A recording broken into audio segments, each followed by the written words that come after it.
Mhm. Hello, everyone. Welcome back to Straight Couch Talk podcast with your hosts, Rachael Kulei and Erik Castillo.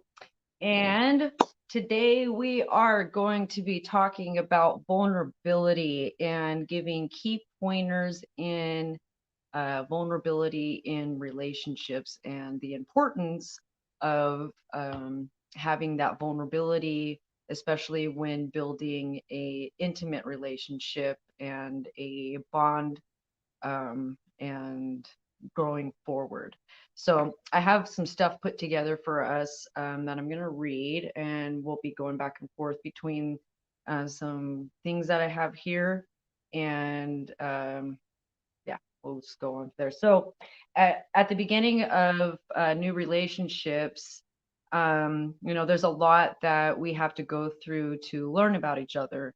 And it's not always easy to open up about the past when, especially when we want to talk about the fun stuff and, the pleasure of past childhood memories, embarrassing stories. But when it comes to the scary emotional stuff, we have a hard time opening up and always, and being honest always isn't simple. But why is it so hard to be vulnerable in a relationship, especially if you feel like you can already trust your partner? So there's several different things that can be part of that too, and a heart wall is one of those things. But we'll talk about that on a different podcast. So there's like this idea of being vulnerable, meaning that if we're vulnerable, that we could be in a place that we could get attacked. And for like with myself, in the beginning, it was because of abusive relationships that I've been in the past. It was really hard for me to talk about vulnerability and my traumas because to me that meant if I talked about my traumas, then that meant that it could leave a vulnerable place for me to get attacked or shut down or go back into that cycle of abuse. And so, being vulnerable in a relationship means allowing your partner to know you fully. So, that's including your thoughts, your feelings, challenges, and weaknesses. We could also go into traumas as well. It's not always easy. It can be scary to show that vulnerable side and also being, having the fear of being judged from past traumas, past mistakes that we've even done. But even then, it still is part of our story and who we are. And so it's a having that place where that creating that safe place together so that you can actually open up and be vulnerable. And so like in the beginning of the relationship, I told Erik, I said that I needed, to be able to be with my best friend. And so to me, that was meaning not just, I wanted a relationship. It was meaning this, what we're talking about. I need, because when you have your best friend, usually you're able to tell your best friend everything, all your fears, problems that you're going through, emotional problems, stress, advice, laughing, uh, giving that advice, being that listening ear without judgment and really having that love and that unconditional love. And so um that's one of the biggest things I think that helped set our foundation was becoming each other's best friends. And by becoming each other's best friends, we had to be vulnerable. Is there anything you want to add to that? No, that's good so far. Okay. So one of the things that we go through is we run into this wall of um reaction when something happens, say a trigger happens, and all of a sudden you start to shut down, and your partner sees something's going on with you, but you're like reluctant to even open up and say anything to your partner. And there's this moment that you come to where one of the keys is to start asking yourself why, what's causing you to not want to be vulnerable, what's that trauma, what's the trigger. So if you're having a hard time divulging some of the more difficult parts of your past or present to your partner, the first step is always, checking in with yourself and reflect on why you hesitate to open up in a relationship. Then, um, take a hard look at what's causing you to be so reclusant. So, there's certain situations that we go through, and what are the struggles that you're going through that's you're having a hard time to opening up. So, oh, like with us, like there's so many things. I know, is there anything that's coming to your mind? Like with opening up. Yep, that you want to talk about? Well, I know when it came to opening up, it was about being judged, really. Like when you start saying all the things that happened previously, then it starts overanalyzing and psychoanalyzing about, oh, well, for me, it was like, oh, is she going to think this? Is she going to think that? Oh, I have to say this. Oh, what's the reaction for that going to be? So you're hesitant on opening up because you don't want to be immediately judged and passed off in that way. Like, oh, they're this, oh, they're that. So like, there's that difficult part that when you talk about the past, that some people like to keep locked away with, lock and key hidden in the closet in the back. Me. Because because you don't want none of that to come up. But then if you keep finding yourself in the same cycle of a relationship, it's because you haven't opened up the box and talked about it with the person that you're with. So that you kind of have to start out with that, because that person's either gonna accept it or not. And I think that's the difficult part when it comes to Being vulnerable. yes.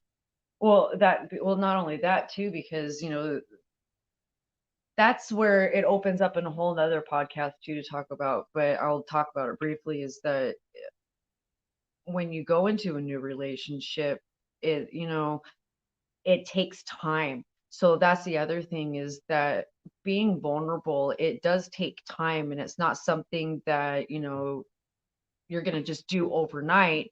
As you go through things, there's been many times where triggers have happened for me, and I just was not ready at that moment in time to be vulnerable and talk about it. So with that, there's you have to kind of start like working out your feelings, working out the thoughts, um, and so it's like I almost had to take that moment and that step aside for a moment and take that internal look, and okay, what is this about, what is this really triggering, what's really going on here. This isn't him, this is something that's being triggered from my past, this is something that's been you know for instance, what comes to mind, having, okay, so children. And with my previous marriage, there was, I ended up being the mediator with my ex-husband and his kids and their mom. And so with this relationship, going into this, and you having an ex-wife and kids, um, there was all these triggers and these things that kept popping up from trauma from my past. So, and this is, we're going to do a podcast on this about introducing children into the relationship. because this kind of goes with what I'm talking right at this moment, is that I had to go and deal with my own triggers and my traumas, from my past marriage, and do healing work before I could even be introduced to his son. I still haven't met his daughter. That's going to take time, on both parts. But it took time. And I know with things in relationships, there's always this jump that we, want to meet the kids and have them introduced and all these things. But with me, I I was like, I've been down this road, and I'm seeing, like, red flags, but they're white flags in a way, because they weren't red flags for you. It was just The on the situation. situation, but it was more on the ex's part of the red flags that I was seeing, that was going, oh, this is similar to what happened over here. So I have to really think about this, and we're gonna do things differently than what the normal what you wanted to do, and really push and introducing, and I had to kind of halt the brakes on that and say, no, I'm not there yet. I'm still going through this healing. But then not only that, your children are going through all of this trauma already. Um, so it's going to just take time. So that's just one example. So with being vulnerable, and that's a huge thing for me. So, um, not always is it going to be right away that you're going to be able to sit down and talk about things. Sometimes you're going to have to do that, inner reflection work, and figure out why you're having a hard time opening up about certain things. It's easier said than done. That's for sure. It takes work. It's like, it takes practice, you know um and then before, like, you talk to your partner about something difficult, it's really important to find the right words to say. And I always say this, with Erik, especially because of coming from, an extreme abusive relationship.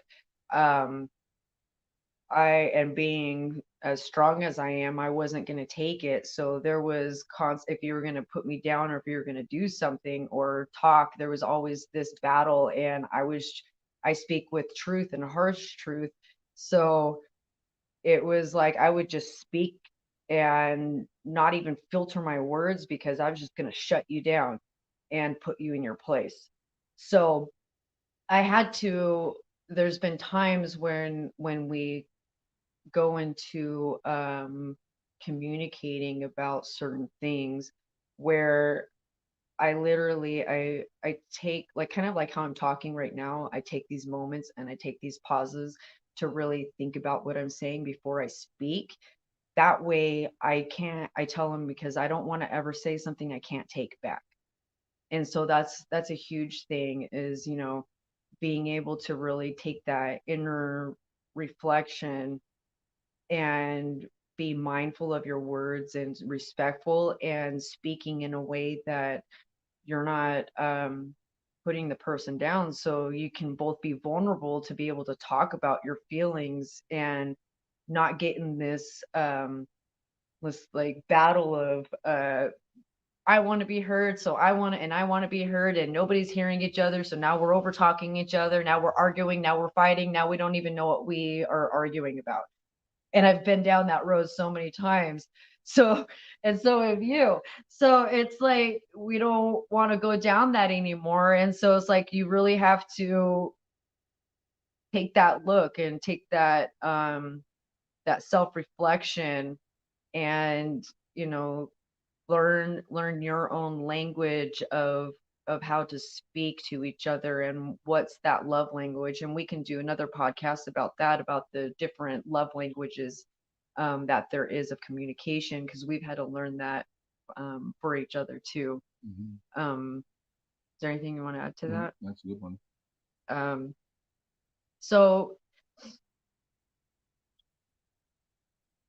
you know if you are not in a place where you feel like you can really, talk, that's where journaling or writing letters, um, that is really good. This is a really good one, is writing letters. I've used this one a lot, is say you have um, a problem that's going on, but you can't really talk to your partner about that. And so what you do is you get a piece of paper and you write that down, and you just write that letter, and you write all those feelings, all those emotions, all those whatever you're feeling and what you wish that you could say to your partner, and you write it and you let it go. Um, there are times too where I've actually written the letter and I gave it to them, but most of the time, from what I learned in when I was going through counseling, is like that's more of me releasing that and doing the subconscious and conscious work of letting that those feelings go and those emotions. And when you do that, it allows you to actually let go of whatever that was that you're feeling, so you're not holding on to it as much.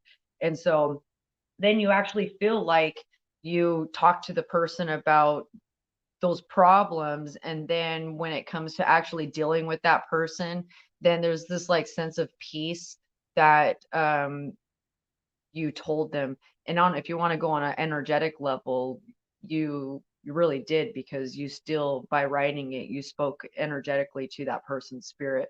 So even if they don't really get to read it, they still feel that energetically.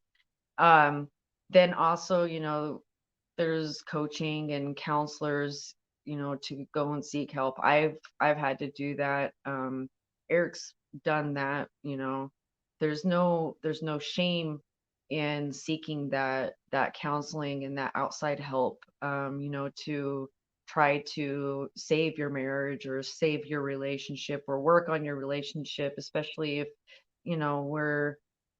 we see our loved ones are going through those traumas and things from their past, that we can hold that space for them so that they can heal and feel that unconditional love. And with that unconditional love, they you anybody can get out of those situations much quicker when you feel that love actually coming from someone. um so, start small. um Making the decision to start opening up in your relationship doesn't have to be a huge, like production right off the bat. You take baby steps, being more vulnerable when it comes to little things first instead of the big stuff. If you have a hard time opening up in love, it's usually because, you've been burdened before. So, taking small steps by testing the waters and practicing opening up about smaller things before working up to sharing the big things. The more you practice, the more it's easier to do. And then the more willing you're actually open to continue to be vulnerable in relationship. And that's a huge one. Um, you know, for me, I had to do that. We both did. It was like baby steps, but for me, um, I okay, I'm going to share the story that's coming to my mind to share. There's this, for those that you don't know, I'm Native American. I'm enrolled member of the Shoshone band, Northwestern Band Shoshone Nation. And so there's this eagle story that I absolutely love. That's, it's the eagle story of how she finds her mate. So the eagle, when she's flying, she'll go and fly, and then when she's flying, and then all of a sudden there's a male, he comes and goes and flies with her, and so they'll fly together for a little bit. And all of a sudden she'll go and she'll look down and she'll see a small twig, and she'll fly down and she'll pick up that twig, then she'll fly as high up into the sky as she can, And when she gets as high as she can, she'll drop it. And if he doesn't catch it before it hits the ground, she moves on and she keeps flying. So she'll keep flying again, and then all of a sudden another male will come in and she'll do it again. She'll fly all the way down and pick a small twig, and she'll go up and as high as she can, and then she'll drop it. And if he catches it, then she'll keep flying with him. And so they'll keep flying a little bit more, and then she'll see a little bit bigger of a twig. Then she'll fly down and she'll grab it. She'll go back up and drop it. And if he catches it, then she'll keep flying. And at any moment he drops it, she'll move on and she'll start the process all the way from the beginning again. And this process keeps going until the twig becomes a stick, becomes a branch, becomes a huge log, that is the biggest that she can carry. So she'll go and she'll fly down and she'll pick up the biggest log or branch that she can possibly carry, and she'll fly as high as she can and she'll drop it. And if he catches it, that will be the one she'll mate with for life. What that means is there's several different meanings to this story. Um, but one of the biggest ones is that when for her, she's testing him to see if he's as strong and is strong enough to help her build a home. Because when, they're building their nest, they have to carry all these big branches way up high into the tree to build their home. And if he's not strong enough, then that means that the burdens and the weight's going to be put on her, and she might as well just be flying alone. So with this, she goes and tests and eventually sees that, okay, he's strong enough to fly with me. And then when she sees that, then, that's the life mate forever. So in the beginning of the relationship, I did this. I would purposefully, um, not in a way that I'm like, I'm gonna do this and see how you react and see if this pisses you off, or I'm gonna poke you to see if you'll fight or argue with me or something. But it was like natural causes, natural things that would happen. And I would find in situations where it was like I wasn't even in my body, and I was like watching things go and happen and unfold, and I'm like trying to stop, and all I hear is, no, Rachel, you have to allow this to happen. You have to see this happen, because through this, like that eagle dropping that stick, he's going to pick it up and you're going to see. So it was like each time we went through different challenges, it was like I was waiting for you to drop it, but not at the same time. But that's because of trauma. Mm-hmm. That I was waiting for him to drop it and me like be like, all right, see, told you, I'm out of here. And, like, you're just like the rest of them. Like, that's what it is. And instead of trusting. But I still did. I just, I'm stubborn. So, it was like we go through these challenges, and, they started small, and then eventually, the bigger that log got, it was like almost like the bigger the vulnerability got of dropping and going here. And, we're still, it's not like, we're like at the top of it and like we've made it through being vulnerable and things. Like, no, we still have things. Just today, even, I was going through some things and missing an old friend, and I couldn't talk about it. Still can't really talk about it right now. Don't feel like I want to be vulnerable in doing that. Don't even really know if I want to speak it, and just kind of just let it be. So but I acknowledge it, and I said, no, it's nothing.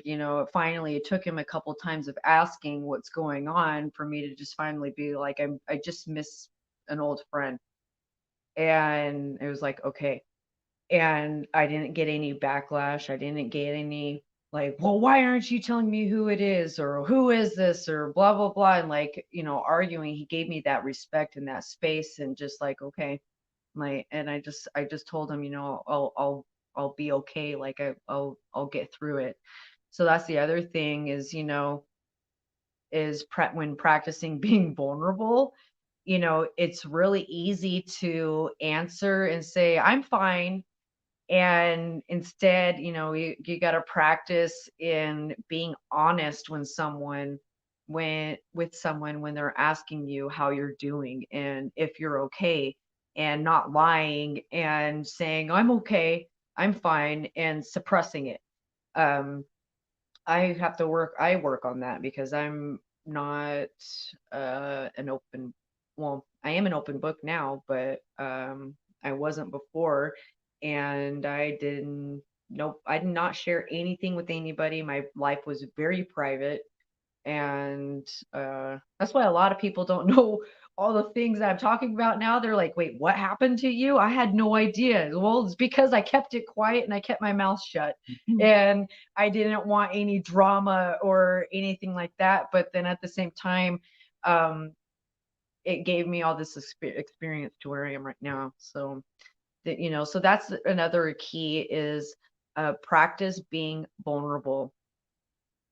Is there anything you want to add to that? Yeah, for the practice part, it for practicing, we practice things every day. Um, and I'm gonna go off of relationship for a second. Um, you're practicing every day, whether you're learning how to make coffee, whether you're playing a sport, or whether you're learning to do a trick, or even starting your own stuff. You're practicing. You have to practice to get better. That's how us as humans develop and be better, is by practicing, by going through trial and error. And the easiest example to use is either like sports or video games. You keep going and going. If you're playing a certain game, like me, I like playing Call of Duty, and then I get stuck in a part and I keep getting killed. I keep getting killed, and I try a different way. Let me go this way. I get killed. Go this way, get killed, and I keep getting killed. But then it's practice. You're practicing there, and then you finally make it through. So with this the relationship here, you have to practice being vulnerable, and you start with something very small, like you don't like the way you hang the clothes in the closet or something. Like you want the hangers facing a certain way. So that's a small thing. You say, okay, hey, I don't really like the way the hangers are like this. I think it's whatever, and I like doing it this way. So you start small. But So even then, I'm going to add, choose your battles wisely. Is it really worth picking a fight and arguing over hangers? So this is the other thing that you've got to do, and especially with things, is like you got to look and watch. Is this really worth? So like with me, what caught me right there was like, well, hangers. Now my mind, is it really worth it? Is that something so important, hangers hanging the same way, or is that my OCD? yeah. And it's like if you have your hangers facing to the left and one faces to the right, but you have your own closet, why am I going to try to change the way she faces her hangers if it doesn't interfere with my clothes? I can't see her side of the closet because the door is shut. So when I'm getting my clothes, I go over, I don't see her clothes. But if she likes her stuff facing, say, the hanger hook to the left, and I like mine this way, which I don't, I like it facing to the wall, just saying. But that's not my problem. I'm not going to make her change all the stuff around because that's the way she does it. So it's like, it's choosing a battle there. And again, that's a practice there. Like, and if you do that, say you put the clothes on there your way, and then now that's a whole other thing you have to work out because you see the way the hangers are, and now you're choosing to put it the other way. Now that's ignorant.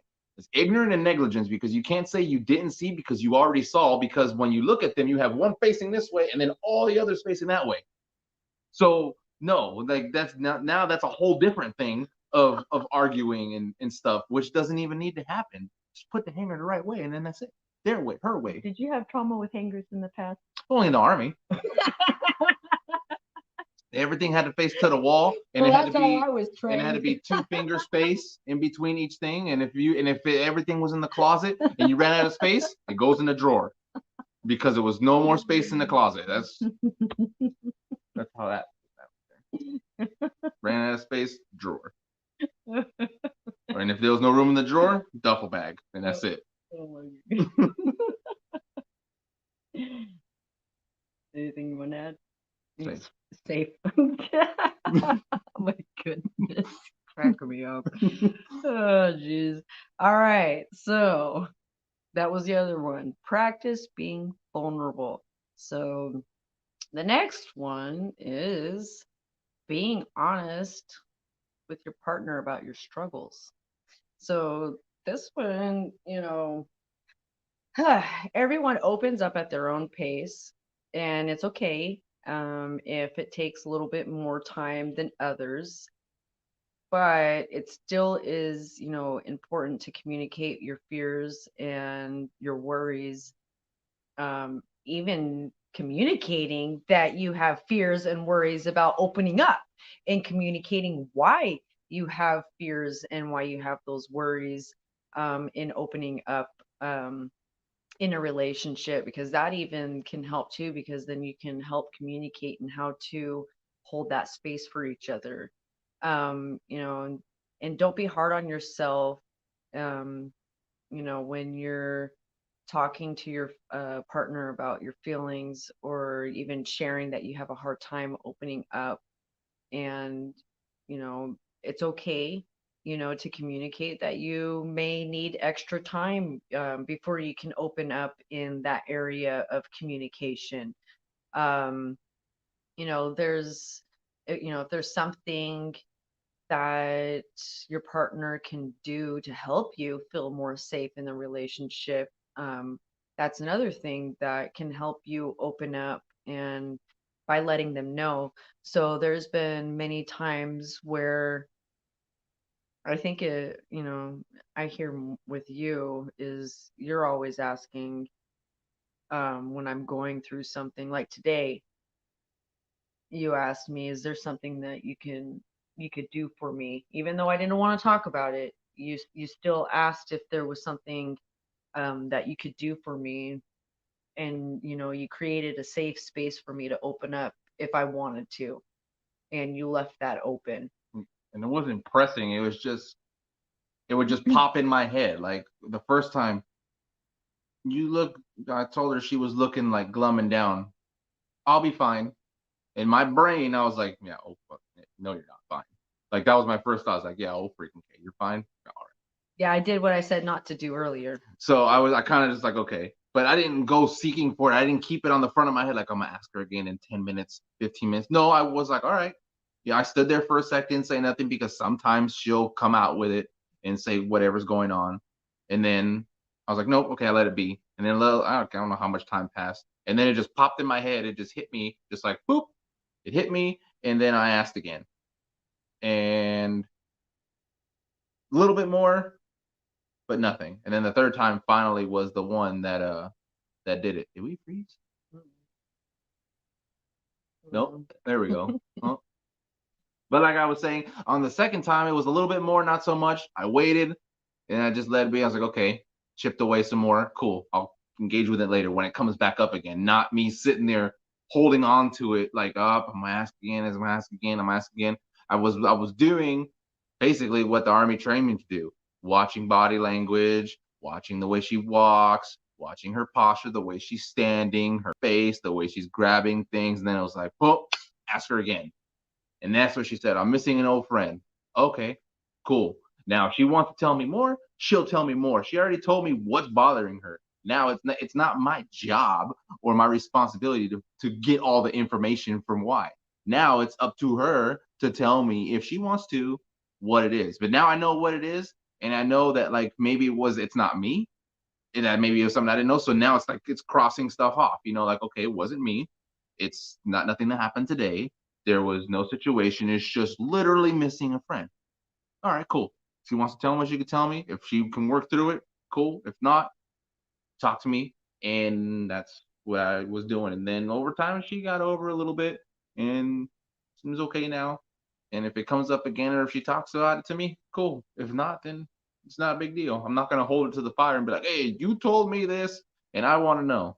No, I don't need to know. It's when she wants me to Hmm. Yeah, that's a nice place know. to be instead of having someone telling you, like, you have to tell me and you better explain this to me or things like that. And it's just, again, like, having that respect on both parts when, those things happen and not take it personal either that the person doesn't want to open up yet or isn't there to open up yet. And like Erik did, because I'm so stubborn, it takes, 3, 4 times sometimes to get it. Sometimes not at all. Um, this one just stung a little deep today, so it's just something that I'm just trying to just kind of, in a way, I just want to ignore it and just move forward. And so that's what I'm trying to do because there's nothing that can be done in the situation at all. Um, um, Well, see, and that ties into the next thing, asking for what you need. So now, since I was asking her what I needed, now the key thing here is you have to be honest about it. You're asking, and you'll get it if it's that way. The goal is not just to get the vulnerable out and up there it is, it's done. No, that when you're talking about that, you're opening up a line of communication, of compassion, and everything. But the key thing is now since that vulnerability door opened a little bit, you don't use it as a weapon in an argument because now there is no more vulnerability. That door is shut because you opened it, you cracked it open, and an arrow got through there and it got you and it hit you, and you're like, nope, boom, door's closed. So yeah, you can ask for it, but don't use it because then you wouldn't like it if it's used to you. So like even when you start out for what you're needing here, you be like, hey, I want to, can we talk about this? And you don't want to say it in a way like something bad's gonna happen, like because people typically associate with, hey, can we talk for a second? They associate that with something bad, bad's gonna with something happen. bad's gonna happen. It's not. We need to talk. That's a negative that's a negative thought process, and that's a pessimistic point of view when you have no idea. You're making an assumption off of a fact that you can't even prove. You can't even fact check that because all this is, hey, can we talk about something? You don't know what it is. And so now me is like when I say, hey, I want to talk about something, and it's you have to.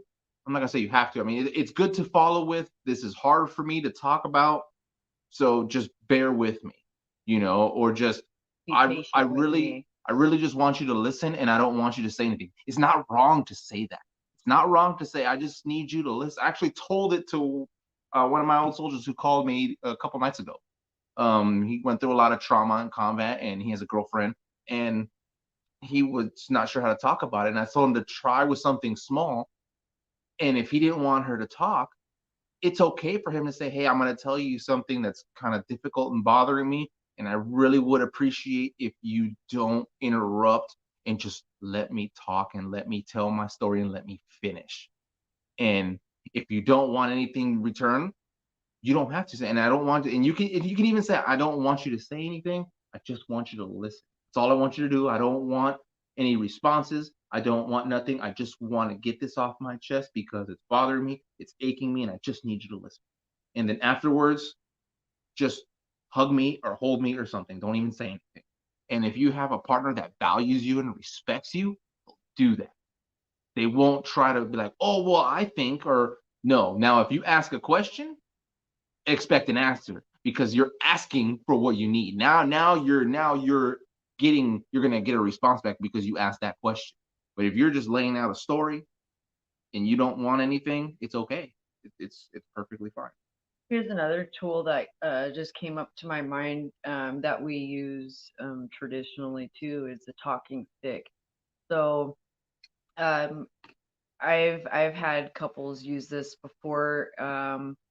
in therapy with me is in, and I've used it for myself in situations where the partner just would over talk, wouldn't let me talk, and just kind of over talking each other. And you're that's in those situations where you don't feel like you're being heard. A talking stick, if you can actually both agree to it and honor and respect each other in that, that would work. And what that is meaning that you have some stick that you make or whatever it is that you say that this is the talking stick. This means that when I'm holding this stick, that I am speaking, and that each person that is not holding the stick is to be respectful and quiet and keep their words to themselves and just listen until until I'm done speaking, and then now, here, Erik, now you can hold it, and now you get to speak. Now I stay silent and I listen. So it's a good way um to be able to pass this back and forth visually so that you actually start noticing and going, hey, well, you're talking and you're not holding the stick, and then you're like, oh yeah. And so it's a tool to help you consciously start to be aware of you stepping in and trying to overtalk and speak or say an input or something, when a lot of the times too, we don't get to actually get to the point of our story until we're done talking, and then we get interrupted before we actually get to the point. And by the time they interrupt, if they would have just waited like just a couple more seconds, they would have gotten that answer or heard what we were trying to say. So the talking stick really helps. But No stick snatching. yeah, don't No do stick that snatching. either. No, because you have an idea and you just go, boop, I have a stick now. I'm talking. No, that's a bad. That's not respect. That's not good. It's not having respect It's in a that zero. love. It's a That means you're zero. not allowed to talk. Just because you have the stick, you snatched it, so you have to give it back. Yeah, don't be childlike in that Yeah, sense. you're So, adults. so being able to the other one. So key is being able to ask for what you need, like Erik was saying. So not always do we know exactly right at that moment what we need to help us through that moment in time. And there's been moments where I've had to literally be like, you know what, just give me a few minutes to think about this because I don't even know. And or sometimes I look at him and I'm like, go pray about it and see what Creator tells you to do for me. Creator knows what I need before I do. But I say that to him. I'm like, go pray about it. I don't know. I don't know how you can help me. Go ask God. Go ask Creator. He knows my heart. So that's the other thing. So, but that goes both sides too. I do that for him. When I see things that are going on, I go and I pray. To ask for that assistance. To know his heart and what he needs, and not what I think he needs, but what does his spirit need. Um, so again, that takes being vulnerable and being able to open up and talk about those things. Um, and then if you want to open up, consider the timing of things, and when so while you're in a relationship, you should feel safe and you should feel secure, in that safe space to open up. You should still, consider the timing before you talk about something.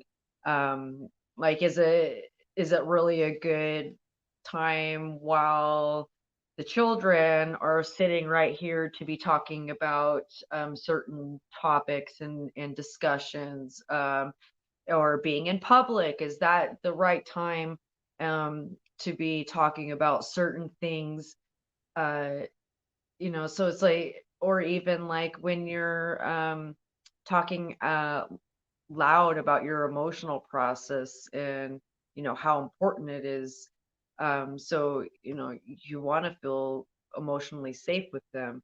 And uh so it's like you have to see. Then not only that too is like with Erik, he has diabetes, and sometimes, there could be something going on that I want to talk about or open up, and I'm finally vulnerable to open up about it, and it's been on my mind, but I'm also seeing that his numbers are been wonky all day, and he's just not really coherent, and it wouldn't be fair to just go like this and just go blah blah blah blah, blah, and he just be like, I can barely like think in my own head right now, and I'm just trying to process what's going on in my body right now. Now you're trying to do this, and now I'm trying to think.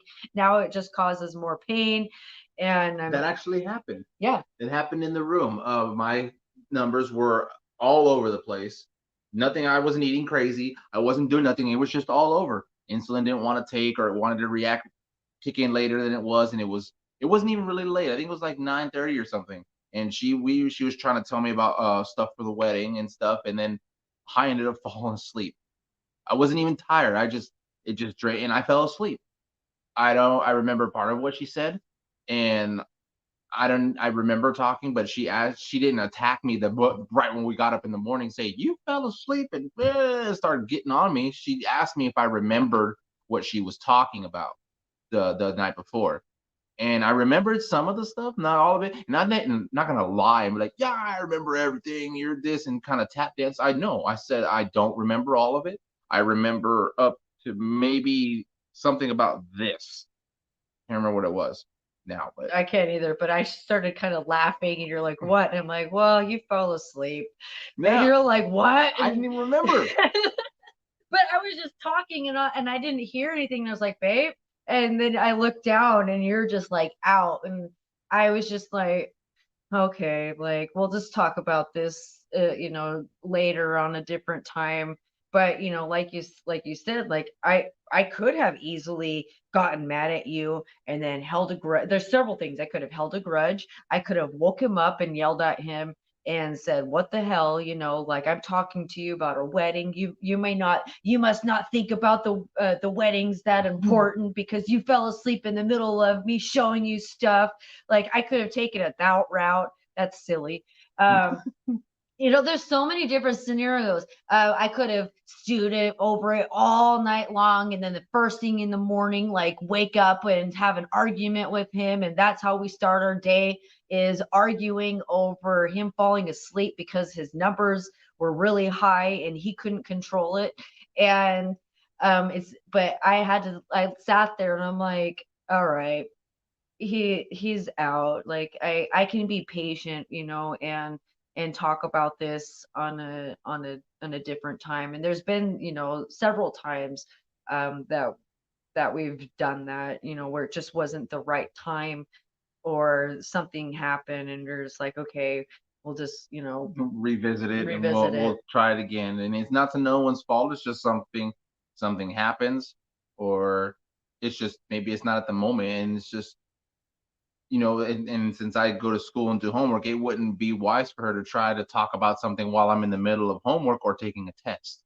Like And vice th- versa. that's Like if not I'm a studying same thing for her when she's studying all the things that she or studies. working. Where I'd be like, hey, I need a moment right now because I want to talk about this. No, that's not right either. You bring it up and you ask them, hey, can we talk about something later? Now it's up to her if she's able to stop what she's doing, or say, yeah, we could talk about it later. But don't just let it be. It's your responsibility to bring it back up later, because I can see when she gets up off the doing the studying, and then I'll give it time. I don't want to bombard her right after she's done, because she's gotta decompress from all the studying. You got to give that moment to just kind of wind down from it and just engage it later on and bring it up. And that just goes with time, and everyone does it at their own pace. There's no timetable, there's no time standard, there's no check boxes or marks. It's over time, time, time, time. And when you do that, it just kind of just it unfolds, and then the trust happens, and then the intimacy will happen, and then it'll all just start to develop, and it'll start to grow. and you won't feel scared to talk about stuff because you know you're not going to get anything back later on. You know you're not going to hear about it the moment you were vulnerable about something, and then it's going to come back later on. You don't have to worry about that because you've already developed all of that already. So time, and then the thing, time is something because everyone says, "Oh, we have time," but you don't have time at the same time. So the time is a pretty incredible little, it's an incredible monster. So you have to use the time wisely. Now, I say it's at your own pace, but there is a rule with that. You just can't be like, "Oh, it's at my own pace. I'm just gonna sit back here and talk about it whenever I want." No, I'm gonna avoid it for years. that's not how your own pace works because you'll know when you're ready. You just can't, don't ignore it, and don't be like, okay, no, I'm ready, but I'm not gonna do it because I don't feel like it. Now you're just being, again, you're being negligent now. Because when you're ready, you know you're ready, and that's when you have to talk about those things. Because if not, they're just gonna build, and you're not gonna create a foundation for you and your partner to grow closer. There's not gonna be no trust either. So you kind of have to take into consideration time, because like I always say, you can be the best person fighter in the world, but the one thing you will never beat, the one person, something, being thing you will never beat is time. Time will whoop your ass every time because time hasn't lost.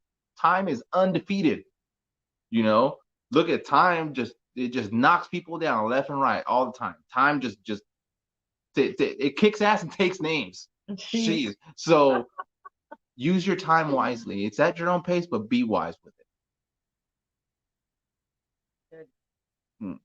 That's what we have for you guys today. So work on being vulnerable, and we can talk more about um, depth of being vulnerable in our stories and things like that on the different podcasts. But I wanted to start off with giving you a few pointers, keys that we do and we work through um, to be vulnerable with each other. And it takes time, it takes practice, it takes love, respect. Um, it also takes a lot of both of you truly wanting to understand who you really are. So it takes me wanting to really understand who Erik is, and it takes Erik to really want to understand who I am so that we can better know how to love each other. And so that's where vulnerability really strengthens your relationship because now you're allowing each other to open up and love the parts of you that no one ever loved, or you have always wanted someone to love, or um, even maybe love and put back together in that sense too. Because I thought that at one point that I had to put myself all back together in order to be loved and to be in a healthy relationship. And I did a lot of the work, but I didn't realize that being in a relationship too also heals even more of the stuff that you can't do unless you're in the relationship. So Right. you got to work on it, and healthy relationships take work. And I think that's where a lot of people fall into the that I don't know, the cycle of like the 6 to 1 year, where it always seems between 6 months and 1 year, then all of a sudden something shifts and it's like you're not the same person anymore. But really, it's you're going back to your true, like that true self.